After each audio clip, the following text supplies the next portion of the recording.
The Shanti Mantra for today is on page 46. The second one on page 46 of this book, Universal Prayers.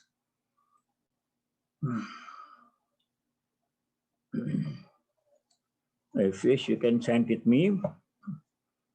Om Vang me manasi pratisthita mano me vachi pratishthitam aviravir maedhi vedasya manistha srutam me ma prahasi anena aditena ahoratran sandadhami Pratam vadishyami satyam vadishyami tanmamavatu tadvaktaramavatu avatu mam avatu vaktaram Om Shanti Shanti Shanti Om.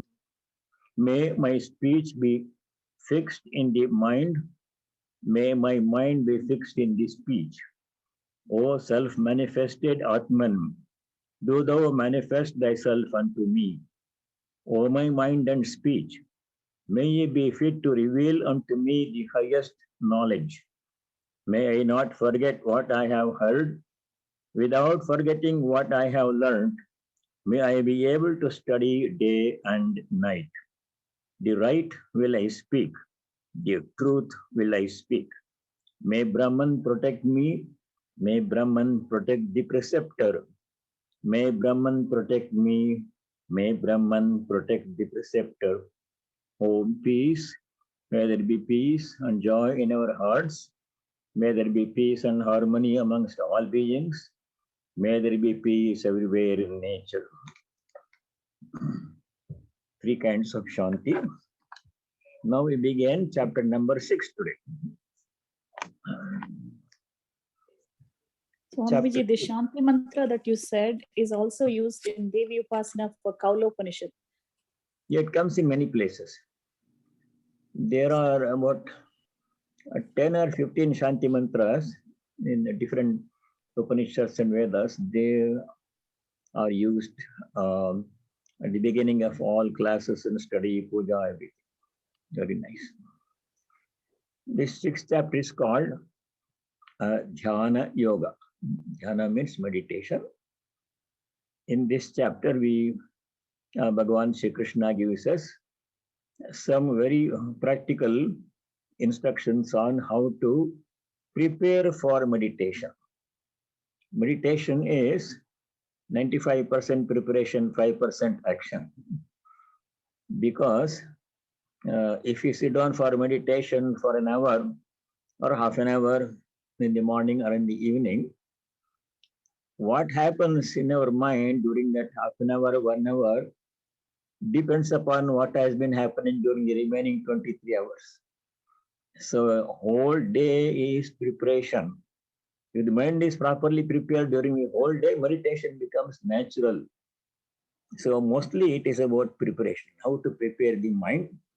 And then the best way to prepare the mind is to do what?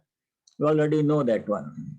To do all our work as karma, as offering without attachment to karma, karma phala. Mind becomes calm and pure, free from attachment, selfishness, desire, jealousy, etc.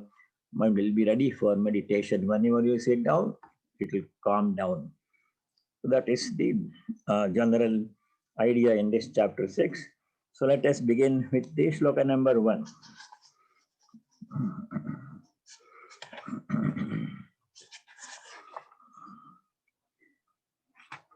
The first 6 chapters, chapter 2 to 6, they all emphasize karma yoga, different aspects.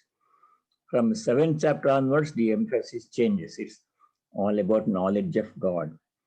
So we'll pay attention to this chapter number 6, which has many practical instructions which we have to follow.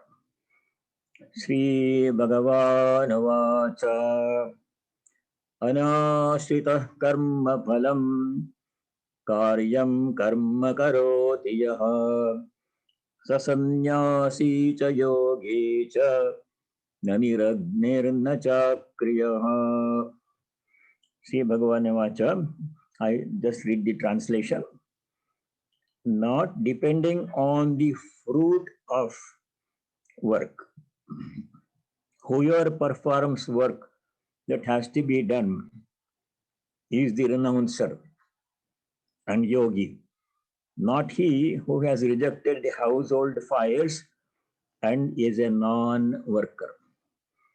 Right away at the beginning, though it is called Dhyana Yoga, chapter is called meditation, what does Sri Krishna say? Work. That is the one constant theme that comes throughout the Bhagavad Gita. It's only through work that anything can be achieved. So emphasis. How to perform what? Much of it has already come, but this is put in a different context, in the context of preparation for meditation. Let us see the shloka number 1. Karma phalam anashritya. Ashraya means depending upon something or somebody, taking refuge, depending on something or somebody, ashraya, refuge. Karma phalam anashritya, without depending on the fruit of work. Depending, it means without being attached to the fruit of work. You do the work, and whatever result comes, accept it calmly, and they move forward. To have attachment to the fruit of work is a great obstruction to meditation. That is why this is mentioned in the very first shloka.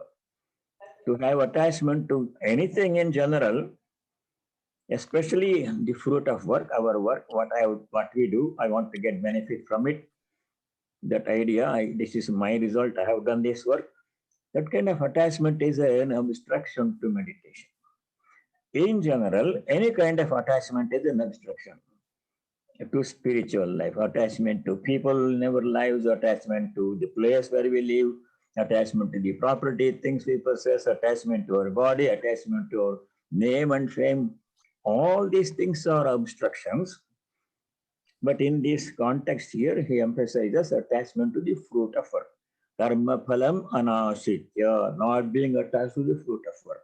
But work has to be done. We can't stop work. Yaha karyam karma karoti. Karyam karma means work to be done, required duties. We have to do. You can't escape. We cannot meditate unless we perform more duties. This is a very important message. We should not say, I'm going to meditate, so I'm not going to work today or I'll go late. That don't work. In the very first chapter of the Gospel of Sri Ramakrishna, Sri Ramakrishna gives the mentions Pratap's brother, a man who went to Sri Ramakrishna. His name is Pratap's brother. His name is, we don't know, his brother's name is Pratap. He's called Pratap's brother. So his Pratap's brother who goes to Sri Ramakrishna one day and says, Thakur, I want to stay with you in the Dakshineshwara Kali temple. I want to meditate on God. So he thought he will get permission to stay there, and if he stays there, food will be provided, so he can meditate. That was his idea. Sri Ramakrishna knew that person. She asks him, what about your family, your wife and children? Pratap's brother says, I already sent them to my father-in-law's house. My father-in-law is taking care of them. I will meditate. Sri Ramakrishna scolded him. Get out of here. Go back. Get a job. Bring your wife and children from your father-in-law's house.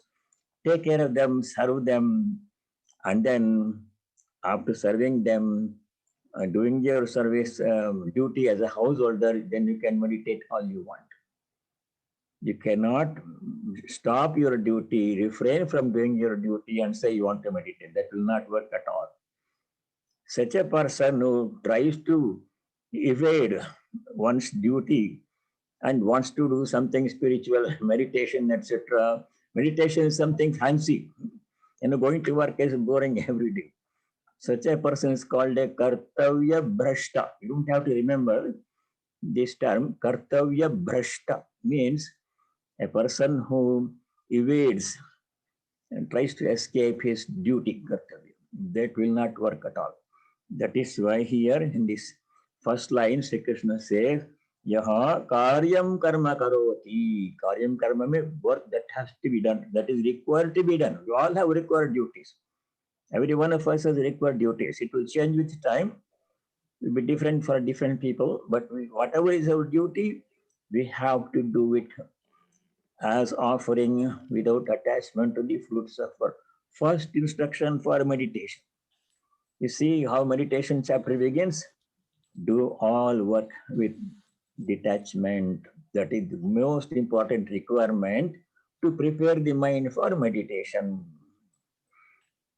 Saha sannyasi cha yogi cha naniragnirna chakrya. Such a person is a sannyasi.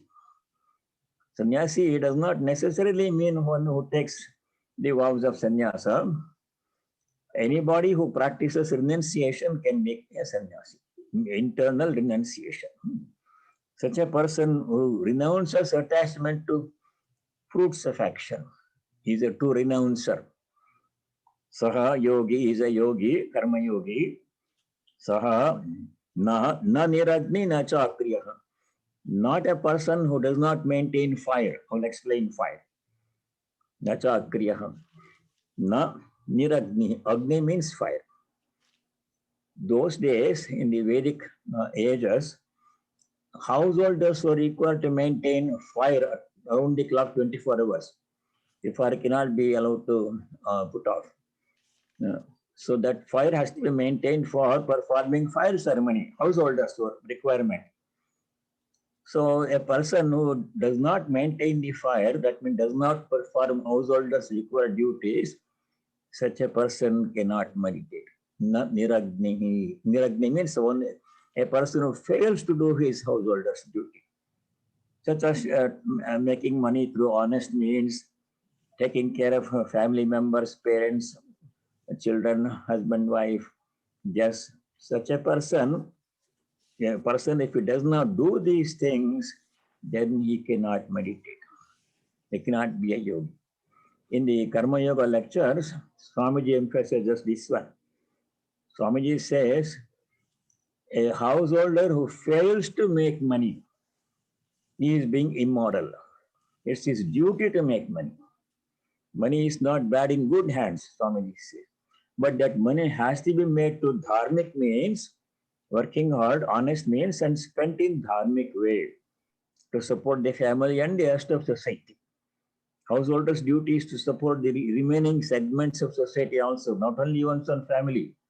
Householders are required to support other segments who need help in the society, older people, sick people, animals and plants. Those who don't have any means, they have to be supported by householders. He is the prop of the whole society.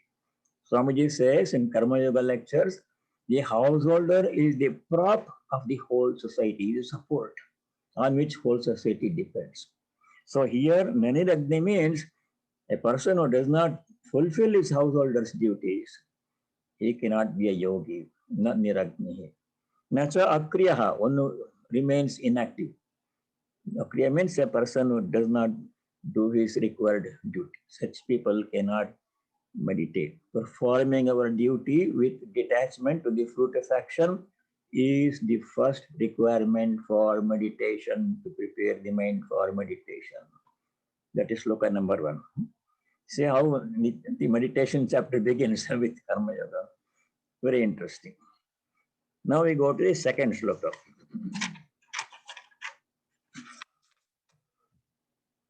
Yam sanyasamiti prahuryogam tam vidhi pandava na yasanyasta sankalpo yogi bhavati kaschana.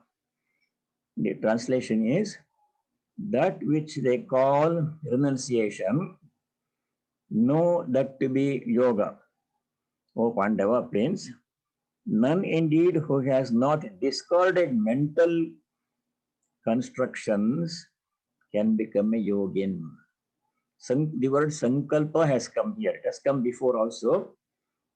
Sankalpa means in our mind having a plan to do something to get benefit from it. Planning something, some action in our minds, thinking that if I do this, I will get this benefit. The main motivation is to get benefit, happiness or profit or pleasure or something. That kind of thinking is called sankalpa.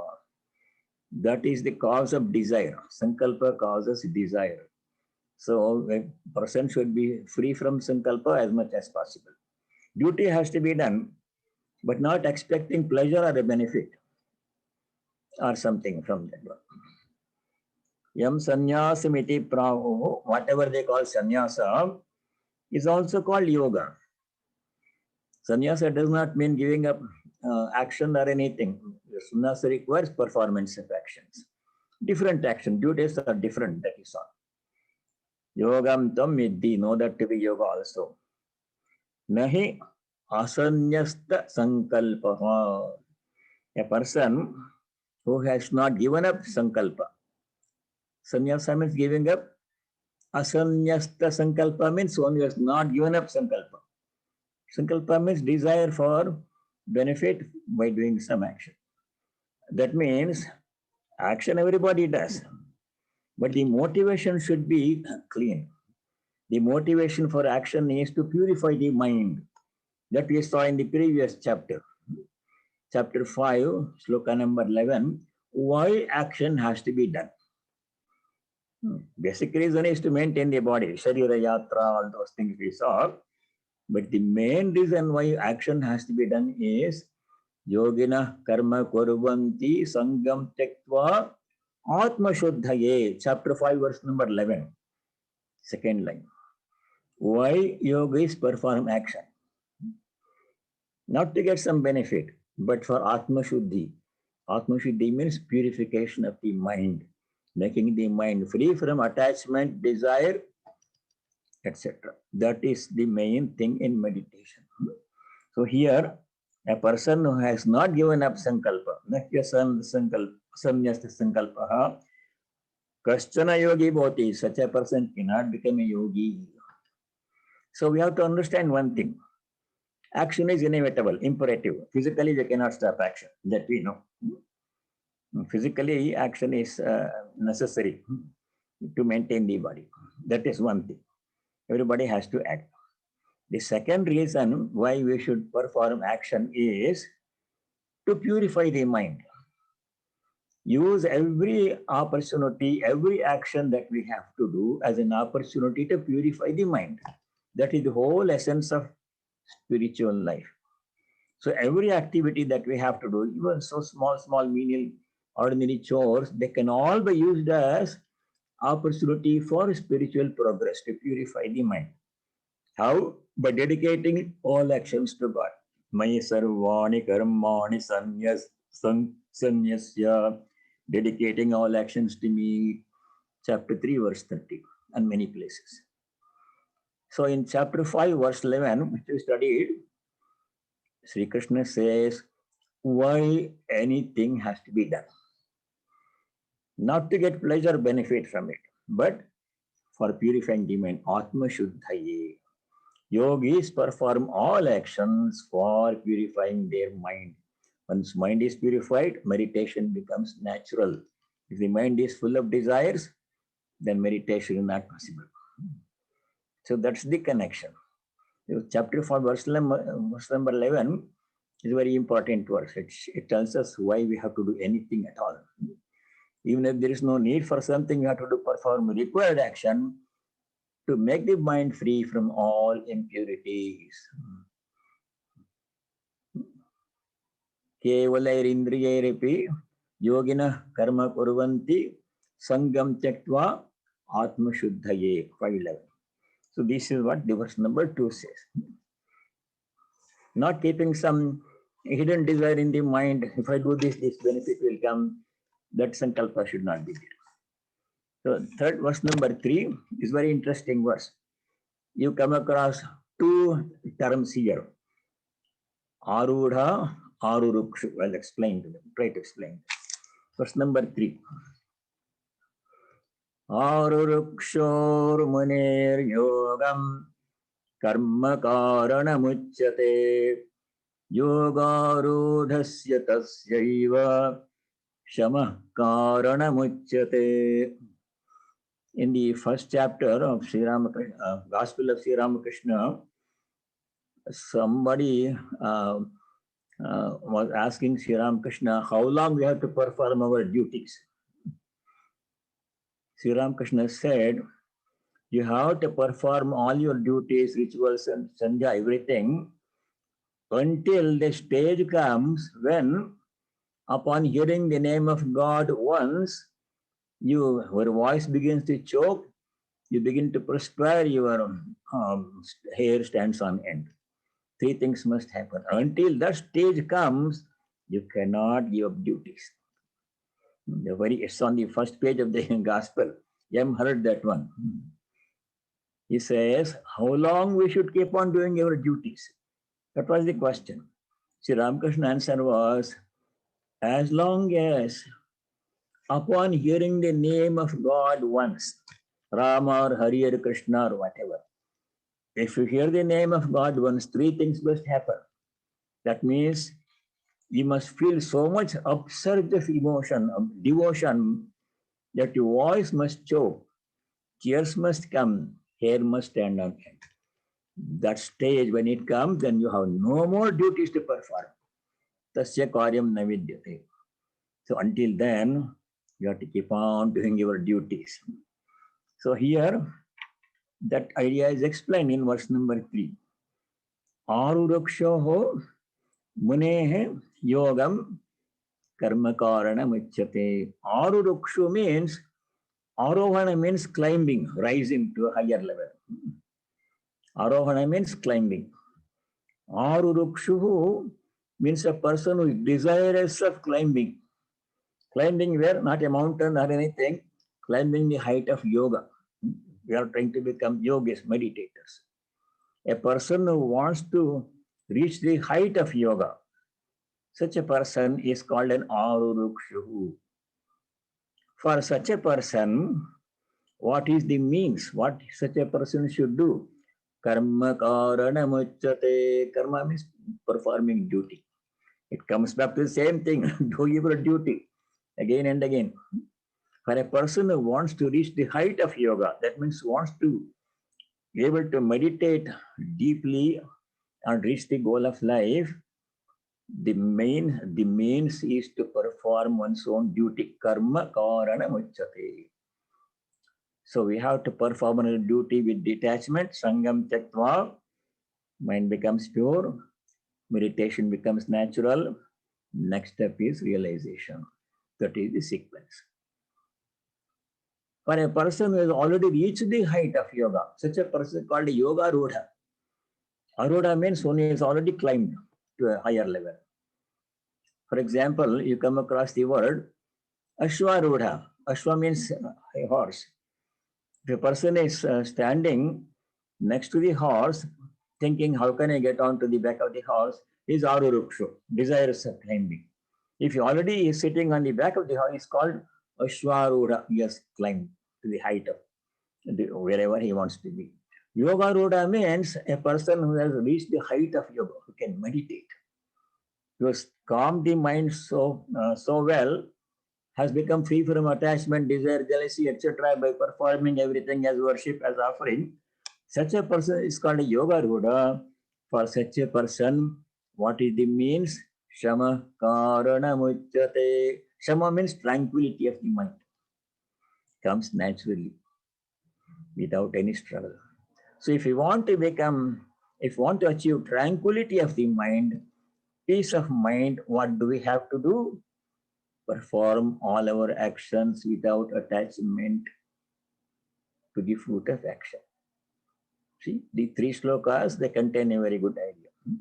Nothing new, it has come before. In the second chapter also, earlier chapters, but it is emphasized here in the context of preparation for meditation.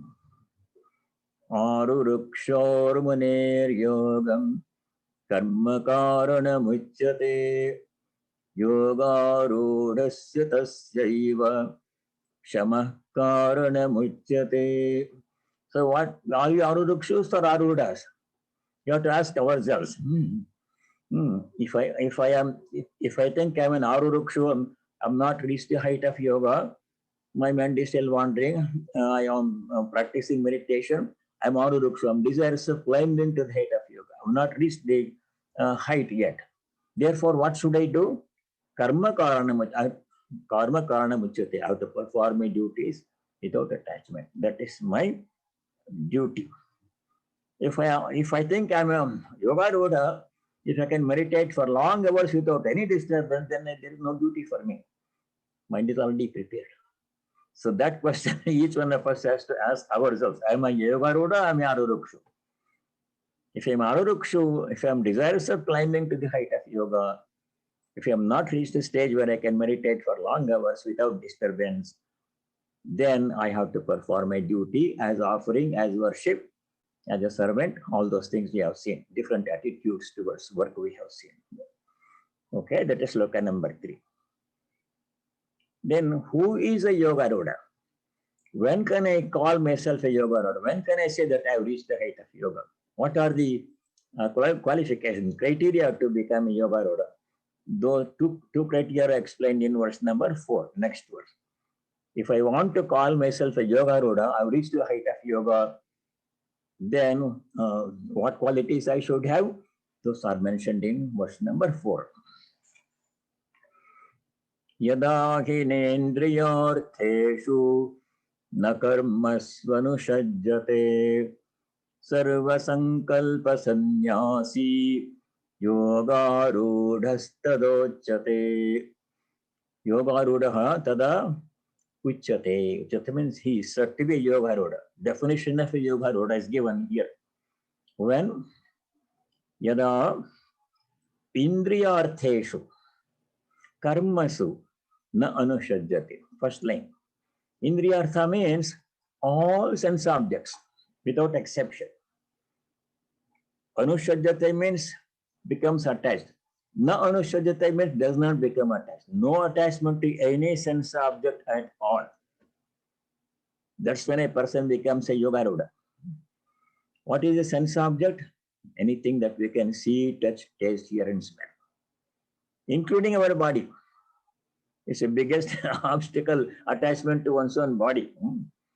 We become so much attached to the body that we don't want to keep it in good shape. We don't want to give it up even when the time comes. Attachment to our possessions, our property, our children, grandchildren, our job, our money, our everything we have, we become attached. That's human nature. Sri Ramakrishna said it is like a very dark room where the whole room is walls are covered with a black soot. There is no light.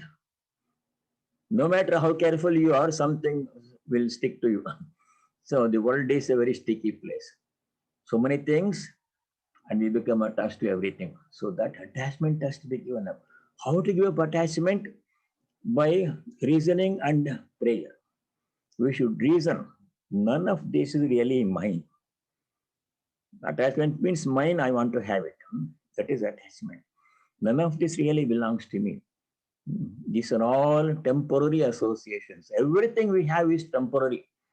All associations, relationships are temporary. Some are for long term, some are for short term. Also, relationship with other people, beginning with our parents, our siblings, our friends, our co-workers and relatives, all associations are temporary because separation will come sooner or later. One of us has to leave. Separation will come. So it's not permanent. And all possessions are temporary. Therefore, we should not become attached to them. We should be ready for separation. How do we do this one? Chapter 5, verse number 22. There Sri Krishna explains how to practice detachment. 5:22. There Sri Krishna says, Ye hi samsparshaja bhoga dukkayonaya evate adyantavantah kaunteya nateshu ramate buddha. Very nice verse. All associations are temporary. They have a beginning and an end. Adi antavantah. And then they don't bring lasting happiness. For sometimes they bring happiness when they come. When they leave, they create a lot of pain. Dukkha yonaya evate. They cause only dukkha at the end. When something good happens, a promotion comes or a grandchild comes or something good happens, we become happy. It comes. But it won't be the permanent there. That association will stop. When it stops, you become unhappy.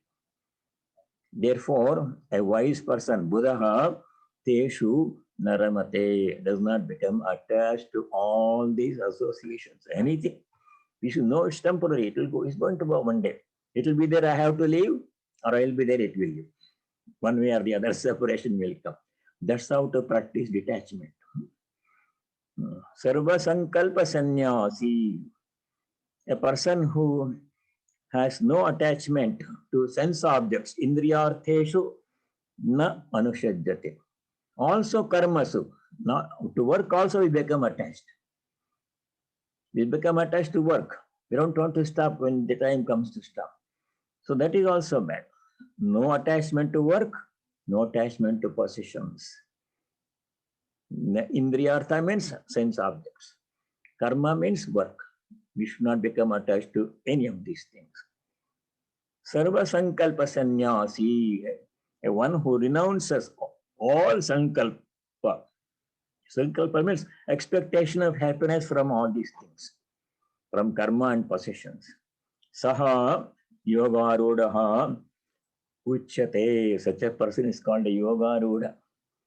So if I want to call myself a Yogaruda, then I should ask myself, do I have attachment to any of these things?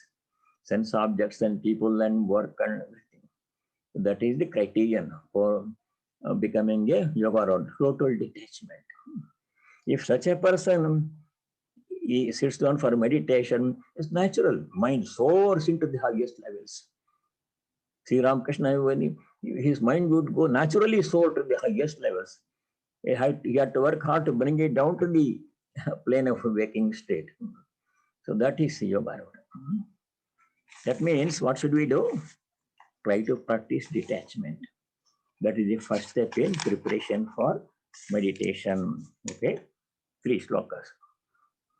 3 or 4. 4. 5 and 6. They are very important. 5 and 6 emphasize self-effort.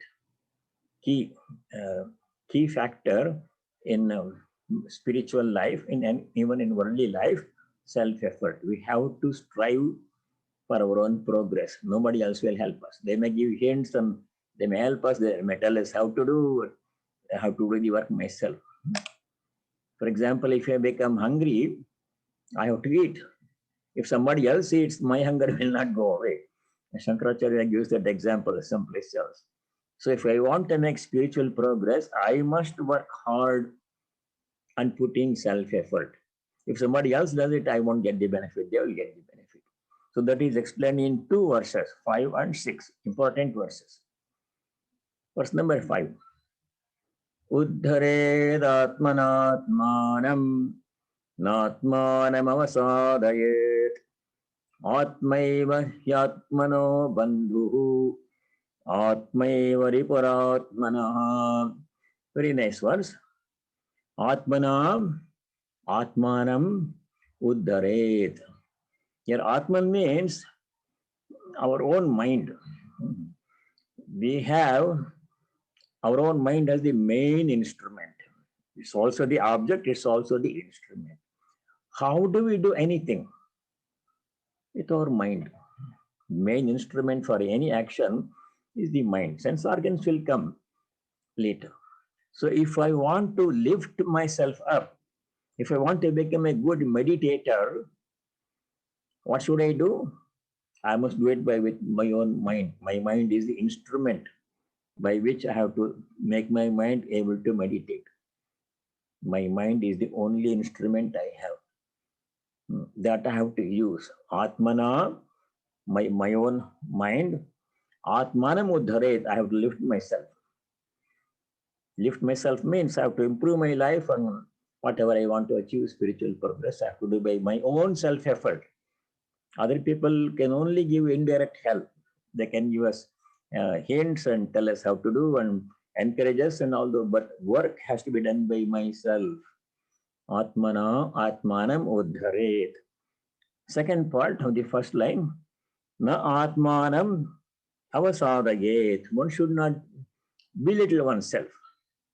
Negative thinking, oh, I cannot meditate. So many times I sit down and nothing, mind wanders. I cannot meditate. I'm unable to do this one. On so many things I've done in the past, they are obstructing my thought now. All those negative thoughts are impediments.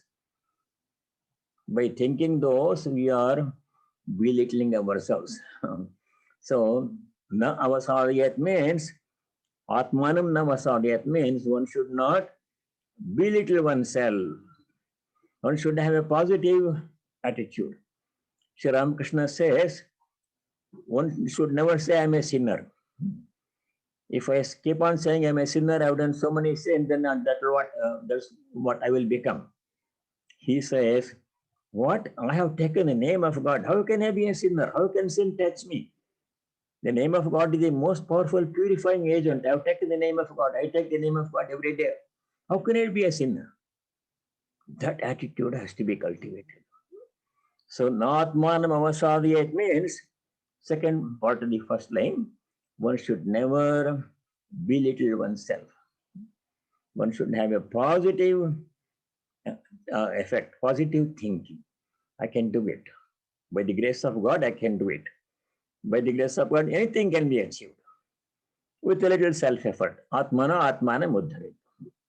So self-effort. Then in the second line is easy. Atmaiva hi atmanaha bandhuhu. Bandhu means relative, close relative, well-wisher. One is one's own best friend. Atmaiva hi atmanaha bandhuhu. One can also be one's own worst enemy. That means the power to build our life or to destroy it is in our hands. I can be my own best friend, or I can self-destroy my life by doing bad things. It's all in my hands. Nobody can do more harm to me than I can do to myself. Nobody can do more harm to me than I can do to myself. So the importance of self-effort. Atmaiva yatmano bandhuhu atmaiva ripuratmana. It's a very nice verse. Nice to chant it. See, when you chant these verses, Gita verses or any hymn, the sound itself creates a very positive vibration in our minds, very beneficial. The sound itself creates very positive vibrations in our minds and makes the mind calm and pure, receptive to this idea. So sometimes chanting is good. There was one Swami, his name was Swami Tanmayananda, a long time ago. And he was a disciple of Holy Mother Sri Sharda Devi. So he went to Sri Sharda Devi seeking instructions one day. And she said, gave this instruction to only that one person. As far as I know, this instruction she never gave to anybody else. As far as I know. What did she say? To Swami Tanmayananda, she said, chant one chapter of Gita every day. She never gave that instruction to anybody else, as far as I know. She didn't emphasize scripture study or anything. To him, she said, chant one chapter of Gita every day, and if you don't have time, chant a few verses. She said like this. So if you can chant a few verses or one chapter every day of the Gita, that will be greatly beneficial. And read the translation and chant it. It really produces a very powerful positive impact on our minds. Swami Bhashanidhi Maharaj when he took over the Chicago ashrama in 1965, he started this time practice of chanting one chapter of Gita every morning, along with other hymns. Every morning at 5:15, he would start by chanting one chapter of Gita. First chapter today, second chapter tomorrow, third chapter next day, fourth chapter next day, like that. So that is very important. Nice to chant. So let us chant verse number 5. Uddharedatmanatmanam natmanamavasadayet atmaiva yatmano bandhuhu atmaiva ripuratmanaha. One is one's own best friend, bandhu. One can be one's own worst enemy. We can destroy our life by doing bad things. It's all in our hands. Which way we want to go is up to us. So self-effort, verse number 5. Now we go to verse number 6, which is continuation of the same idea. Bandhuratmatmanastasya yenatmaivatmana jitaha anatmanastu shatrutve vartetatmaiva shatruvat. The translation is, the self is the friend of that self by which the self has been subdued. The self alone operates as the foe of one unsubdued by the self. It's not as complicated as it translation sounds. Atmanaha yena jitaha. Atma jitaha. If a person controls one's own mind, Atma here means the mind.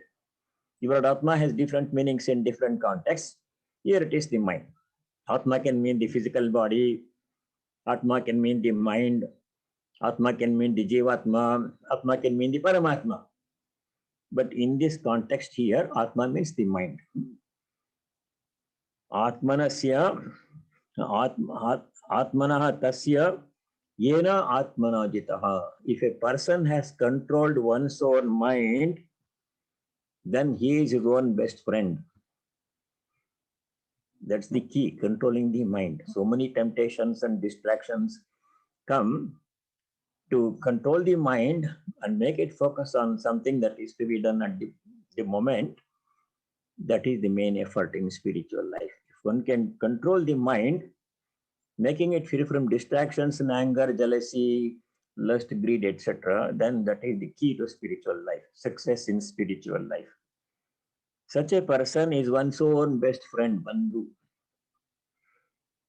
If a person cannot control one's mind, one's own mind, anatmanastu shatrutve, atmaiva shatruvat varteta. If a person cannot control the mind, let it roam about and do whatever it feels like doing, then he is his own worst enemy. He can destroy his own life. That is importance of self-effort. Whatever we have to do, we have to do ourselves. So that is 5 and 6. Now we go to verse number 7. Here again, the same old topic of equanimity comes. Every day, things happen. Sometimes things happen that disturb us. Sometimes things happen that make us feel good. Priya, apriya. We saw in the previous chapter also. Na prahrishye priyam prapya, that was. So again, that equanimity comes. Equanimity comes in many chapters. So this is verse number 7. Chitatmana prashantasya paramatma samahitaha shitoshna sukha dukkheshu tatha manapamanayo. Shita ushna sukha dukkha, these are all inevitable. Shita ushna means cold and heat. Sukha dukkha means happiness and happiness. In everybody's life, these things are going to happen. Things are not going to be stable. Sometimes good, sometimes bad, sometimes heat, sometimes cold. Heat and cold means physical, at the physical level, sensations, comfort, discomfort. Sukha dukkha means mental, happiness and happiness, pain, suffering, joy, all these things. These variations are inevitable in everyone's life, no matter who that person is. So what is to be done? You have to remain equanimous. Take everything in stride, not be too much elated when something good happens, because it will change next moment, and not be too much upset when something bad happens. That came in the previous one, just recently, last time we studied that one. What is that one? Can you remember? 520? You have to go back and... Yes, Maharaj. 520, Maharaj. Yes. 520. Same thing. There Sri Krishna said, Na prahrushyet priyam prapya. Priya means something pleasant that we like. Happens. Na prahrushyet. We should not become too much exalted and start celebrating. We should not assume it will continue like that. Things will change in the twinkling of an eye. Apriyam prapya. If something unpleasant happens, what we should do? Na udvijet. Udvega means turbulent, disturbance of the mind. We should not become too much angry, depressed, or dejected. It's okay. This also shall pass. Like this, we should take everything in stride. Not too much be elated, not too much be dejected or depressed. Such a frame of mind, equanimity is emphasized to make the mind calm, free from disturbances, for meditation.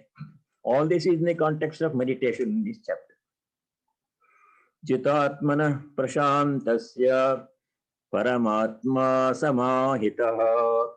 Paramatma means supreme self, inner self, is concentrated for one who has subdued the self and is calm. If we pacify our mind, keep our mind calm as much as possible under all circumstances, then the possibility of disturbance in meditation will be very much less. Shitaushna sukha dukkheshu. Tatha mana apamanayoho. Mana means respect, honor.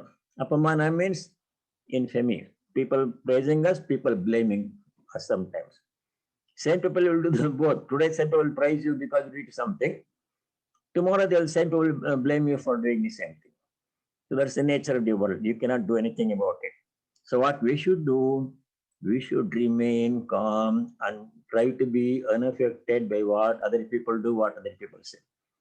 That will come in 12th chapter, describing the qualities of a bhakta devotee. The same thing will come again. Shitaushna sukha dukkheshu. In heat and cold and pain and pleasure, tatha mana apamanayoho. In praise and blame. People praise, people blame.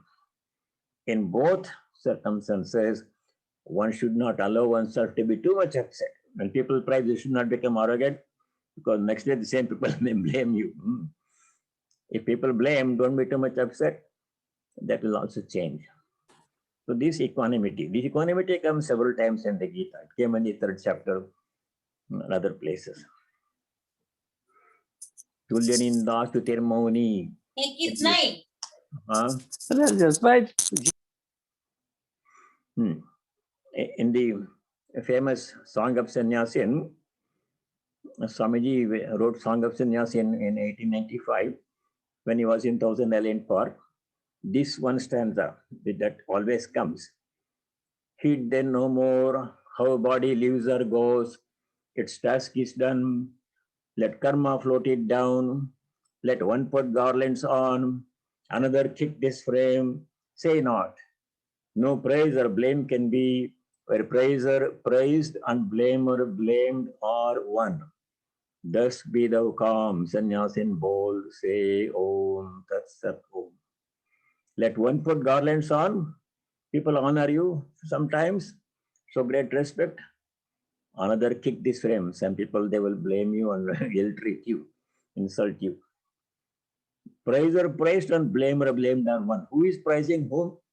Who is blaming whom? It's all the same one Brahman playing different parts. So thinking like that, we should remain calm, unaffected by praise and blame, good and bad, pain, pleasure, success, failure, profit and loss. Take it in stride. That quality is very necessary for meditation, all in the context of meditation in this chapter. The same things have come in earlier chapters, will come later also. Equanimity. Shall we go to verse number 8?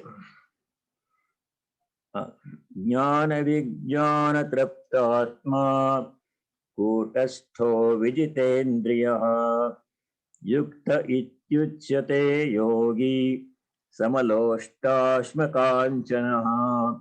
Same equanimity topic comes here. Jnana vijnana traptatma. That means who is content. Tripti means contentment. By jnana, vijnana. Jnana means knowledge gained by the study of scriptures. Vijnana means experience, practical experience. A person who has these two, kutastaha. Kutastha means aprakampyaha, Shankara says. One who cannot be disturbed, who remains firm. You can't disturb that person. You can't blame him, he won't be upset. You can praise him, he won't be elated. He remains calm no matter what happens. Sometimes I gave the example of the Avadhuta, this Gajanan Maharaj. There was a Gajanan Maharaj was an Avadhuta in Maharashtra in a town called Shegaon. Last century, not too long ago. He was Avadhuta. No matter what people did, he would remain absolutely calm and joyful. Some people you sent their detractors, sent people to beat him with sticks to make him upset. He said no. He remained absolutely calm, like that one. Like that one. There are people like that. You can't disturb them at all. So such a person, kutastaha, aprakampya, cannot be disturbed by anything. Vijitendriyaha, same topic has come. One who has controlled sense organs. All the 10 sense organs are to be controlled. Mind is the 11th sense organ. We have 11 sense organs. Indriyani dashaikam cha. All of them have to be controlled. Such a person is called a yogi. Yukta ityuchyate yogi. Samaloshtasma kanchanaha. For such a person, everything is same. Nothing is more valuable, nothing is less valuable. Samaloshtasma kanchana means a clod of earth, a stone, and gold, they're all same. Nothing is more precious, nothing is less precious. Everything is same. Equanimity. These are very high ideals. Not easy to practice. But we have to start at some point. At some point, you have to start practicing these things. The best point to start for people like us is to do all our work as offering and remain unattached to the fruit of work. That's where we can start. Then other things will come. Every day we have to do certain work. Work is inevitable. Every time an opportunity comes to do some work, we do it as offering, as Sri Krishna says many times in the Gita, Mai sarvani karmani sanyasya, as an offering, as worship, and as a servant, and then leave the fruit of action to God. Whatever He gives, accept it calmly. Success or failure, siddhya siddhyo samabhutva. That's the starting point. So we shall stop here, and we can have some time for questions. Maharaj, namaskar. This is Manjusri from Raleigh. You just mentioned 11 in verse number 8. What are those 11? Can you please state those, including mind is the last one, 11th. So what are other 10 ones? Oh, 10 sense organs in the mind. Okay. Yes. 5 sense organs of perception, Jnanendriyas, through which we get information. Eyes, ears, through which we get sound, and then nose, through which we get the smell, and tongue, through which we get the taste, and skin, by which we get the sensation of heat and cold, hot and soft. Those 5 are called Jnanendriyas. These are called sense organs, perception. sense organs of perception. The other 5 are karmendriyas. Hands, which are the main instruments through which we do everything. Feet, and then the speech, organ of speech, walk, organ of regeneration and evacuation. 5. These are called karmendriyas. 10. Mind is the 11th instrument. It's also counted as an indriya, though it is supervising the remaining 10 indriyas. So Thank you very much. Thank you. Swamiji, all these shlokas that you said, if we should recite sometimes, can we do it in mind and get the same benefit? Mind is the only place where most things have to be done. So in the mind, not loudly, that's okay, right? Yeah. Most things happen only. 99% of spiritual practice is internal. Outside, very little. Okay. Outside actions we do, like puja, etc., but those are small. Mind is the main place. Okay, good, good. So it will create spiritual vibrations in the mind. Yes. Okay, good. Creating positive spiritual vibrations in the mind, we can make the mind calm and pure and meditative. Watching Thank all you. kinds of TV shows and movies and political news and all those things disturb the mind. Right. That's not really good for serious spiritual seekers. Even So- news upsets you so much. Yeah, news, it's not really helpful for serious spiritual seekers. Yeah, okay. Thank you, Swamiji. You're welcome. This is good. Maharaj, in reference to verse 4, Hmm. you said no attachment to sense objects. There are two ways of attaining it. One is by reasoning. What is the second way, Maharaj? Prayer. By prayer. Okay. Kamadi dosha rahitam kurumane samcha. Pray to God to make my mind free from attachment, lust, anger, greed, etc.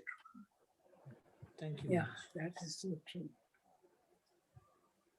Swamiji, I feel that, even though we are not that elevated level where we don't get disturbed or we with both happiness and sorrow, I think my experience based, if you constantly do devotional practice, the intensity is reduced. Like you will feel bad, you will feel happy, but then you won't sit there forever. Quickly Not you that recover. much. It becomes less. Earlier used to be disturbed so much. Now the same thing doesn't disturb me that much. Little bit. Yeah, just a few hours or maybe 1 day, 2 days, and then it goes off. Yeah. The Just my intensity- personal experience. Yeah, that's very good. Intensity of our experience will become less. Thank you, Swamiji. It's a gradual process. Can we pray, Swamiji, that everybody should become truthful? Yes, we have to.